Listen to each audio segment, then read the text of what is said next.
राम नारायण राम आकाश जी सृष्टि को जन्म देला सेथिपाई किछि मूल्य नाही कि आकाश रे जेतेते तारा नक्षत्र अछि सेमानंक मध्यरे मानव देह बिना मध्य जाइपारे ओ देह सहित मध्य जाइपारे मानवंकु जन्म देइथिबा आकाश को आपण ईश्वर अल्लाह भगवान जहा कहिबे ताहा कुहंतु जहा सत्य नाम सेही नामरे तांकु डाकी पारिबे जाहाकु विश्व भगवान कुहे से तांकर खरा नाम नुहे मानव तियारी करिथिबा मंदिर मान्यता रखे किंतु मानव निजे मान्यता रखे नाही। आकाश मानव गछगछि ओ समस्तंक पिता माता सेथिपाई मानव माने आकाश को स्मरण करिबा उचित। राम नारायण राम हेउछंती आमर सत्य पिता मातांक नाम एही नाम हेउछि आकाशर नाम। आपण भाबुछंती विवेक कुहाकू केमिति चिन्हिबे विवेक शुणे कथा कुहे शरीर को धरी रखे विवेक भल ओ खराप भितरे तफात बुझिपारे विवेक ही मन विवेक ही शरीर विवेक ही चेतना विवेक ही आत्मा विवेक ही सबुकिछि जेपर्यंत आम शरीर भितरर सबुकिछि आमर अटूट रूपे अछि एही संपूर्ण पैकेज रहिथिबा पर्यंत शरीर काम करिथाए। आजिर युवपीढ़ी जेतेबेले राम नारायण राम सहित जोड़ी थाए एही बीज मंत्रर उच्चारण करिथाए सेमानंक अंतरे विवेकर विकास आरंभ हुए।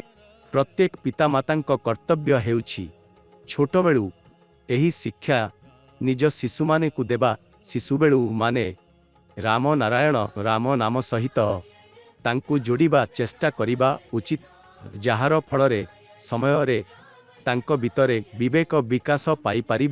एही जुगरे आमे समस्ते आत्मचिंतन करिबा दरकार निजर अंतरात्मा कथा सुनिबा दरकार निज विवेकर कथा मानिबा दरकार। जीवन रे जेकोसी काम करंतु विवेक सदा ठीक दिग देखाए सेपरी विवेकर कथा मानंतु अंतरर शब्द शुणंतु।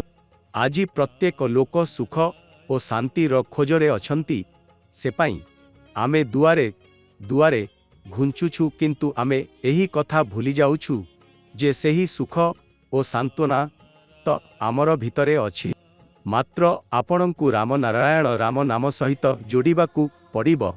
तेबे देखंतु किपरि आपणंक जीवन मध्य खुशी और शांति रे परिपूर्ण हे।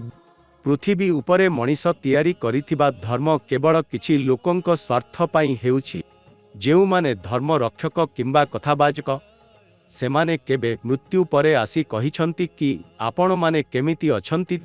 पृथ्वी रे मान्यता पाइथिबा 400 टी धर्म जदिओ अछि सेगुड़िक आसिला केउठु समस्ते धर्म कथा कहंती किंतु खरा धर्म कण खरा धर्म ग्रंथ कण जेउठी प्रत्येक मनीष धर्म जंजाल रे बंधा जाई स्वार्थ पछरे छुटी जाए किंतु आम महागुरु बालक ब्रह्मचारी जी कहती सबुठारु बड़ धर्म हेउछि आकाश जहाठारु एही समस्त सृष्टि उद्भव होइछि।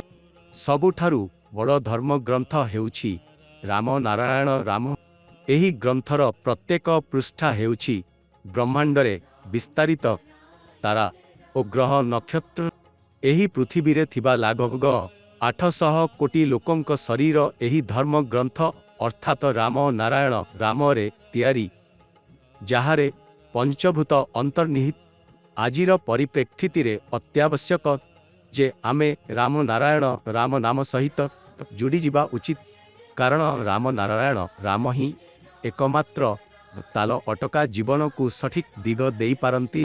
जेतेबेले जड़े व्यक्ति राम नारायण राम सहित जोड़ी थाए तेबे से जीवन को एक नुआ दृष्टिकोण रे देखि पारे। एही नुआ दृष्टिकोण आमको नुआ शक्ति देई थाए और जीवन को सफल करि थाए।